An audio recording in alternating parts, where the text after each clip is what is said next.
Hey, it's Ryan here at Durability Fitness, and finally a nice enough day to start getting outside for some workouts on the outdoor lifting platform and in the yard. It's my favorite time of year to be outside working out. Just something special about being in the sunshine when you're putting in a hard effort.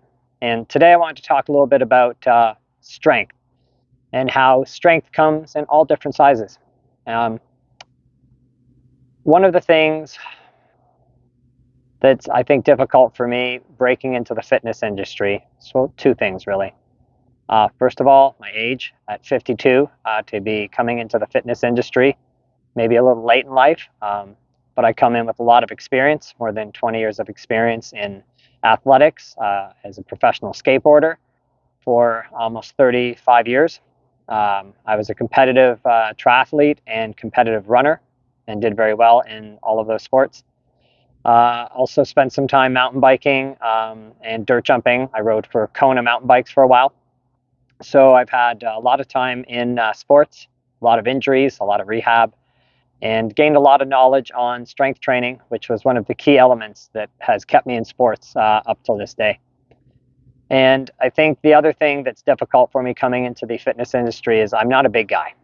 At 5 foot, just over 5 foot 11, and weighing in at just under 150 pounds, I'm not a large trainer, which I think sometimes people may write me off because I don't look like a bodybuilder. Um, I certainly have an athletic build, and I'm very athletic in a multitude of movements. I'm pretty strong, especially for my age, but certainly for my size. I've got good agility. Um, I used to do parkour back in the day, so if anybody remembers parkour, and I've worked on some gymnastic abilities, and I do calisthenics, so I've got good fitness in a number of areas and good strength. But I think most people looking at my size right off the bat might write me off as a fitness coach because I don't look like some of the YouTubers you see or some of the guys you might see at the gym that are just huge and jacked, right? But I would also put this out there. Some of the really big jacked guys are they're nowhere near as fast as I am. That's for sure. I mean, that's fair to say, right? If you're 250 pounds of solid muscle, there's no possible way you're going to be able to move as quickly as I can move, change directions, overall speed. A lot of these things, you're making a trade off, right? Everything in athletics is a trade off, and strength, when you're going for pure size, there's going to be a trade off there, right? When you see some of the competitors in World's Strongest Man, like Thor, Hathor Bjornsson, or Mitchell Hooper, our great Canadian and world's strongest man. I mean, these guys are massive and they can move for sure, but they can't move as fast as a sprinter or somebody who's great at 5,000 meter run, something like that, right? Lots of big football players are really fast in changing direction, but the quarterback is not the same size as the lineman, right? So strength comes in all different sizes. Some good examples. There's a YouTuber. I shouldn't say YouTuber because he's a climber who became a YouTuber.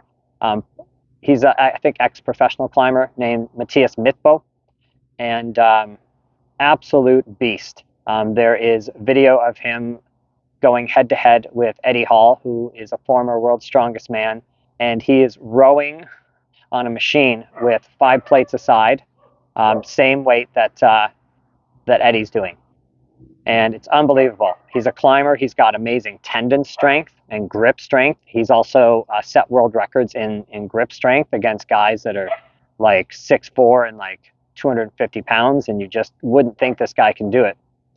But again, strength comes in all sizes.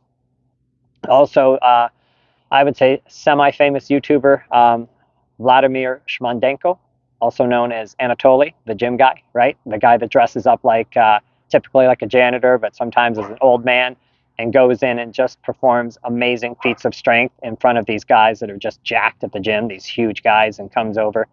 And he's, I believe, around my size, only a little heavier for sure, a little more muscle on this guy. He's a power lifter, and I think he's around 5'11" and weighing in at around 170 to 180 and around that range. And, he can outlift most people at the gym. So, I've accepted the fact that maybe potential clients might be looking for that that typical YouTuber that's jacked, right? The guy that, the fitness cover model.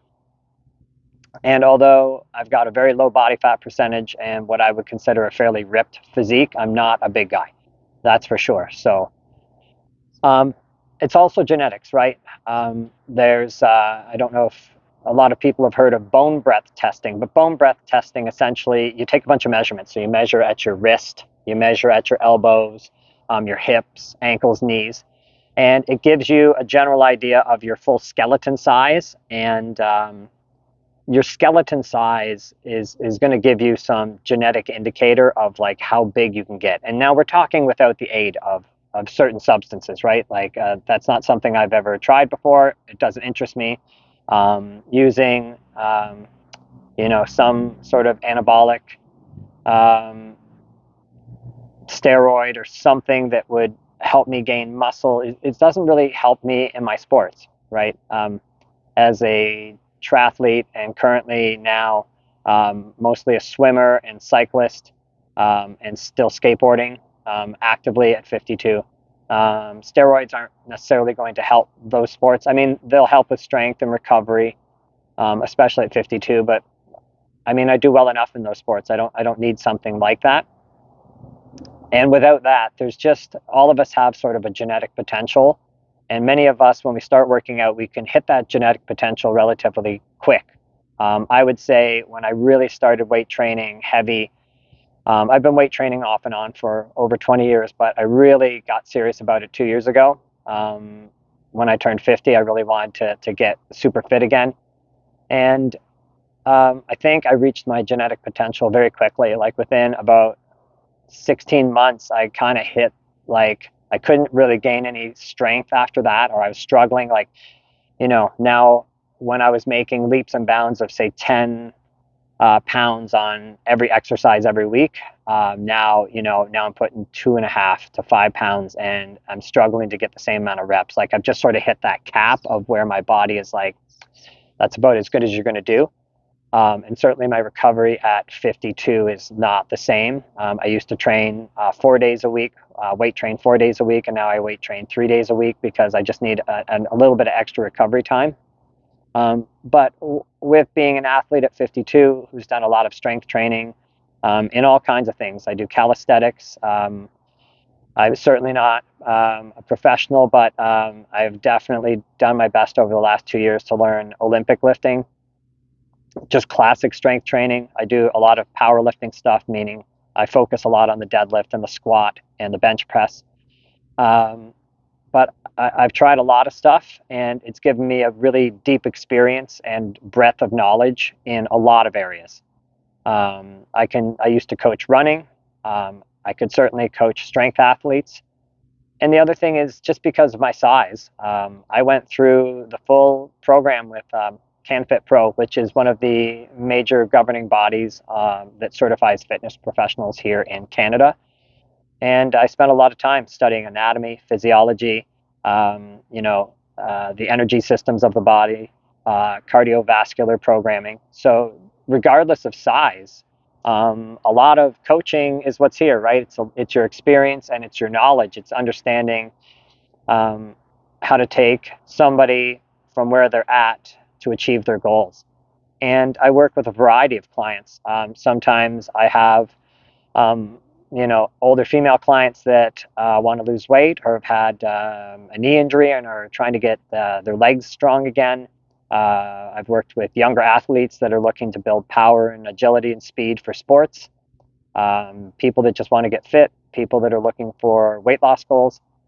And part of this is you've got to step outside of yourself. It's one thing for me to have programmed my own strength training for a number of years, but it's another thing when you start working with a variety of clients, different ages, different goals, different starting abilities, and being able to adjust programming as you work through with them so that you're achieving their goals, you're keeping them safe, you're showing them good technique. And none of those things require any size at all.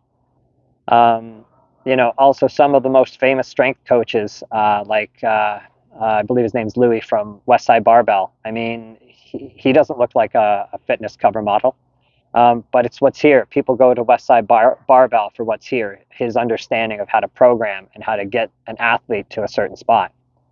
And at 52, can I keep up with a super strong 19-year-old athlete? No, no, probably not, which is why I'm not a competitive skateboarder anymore.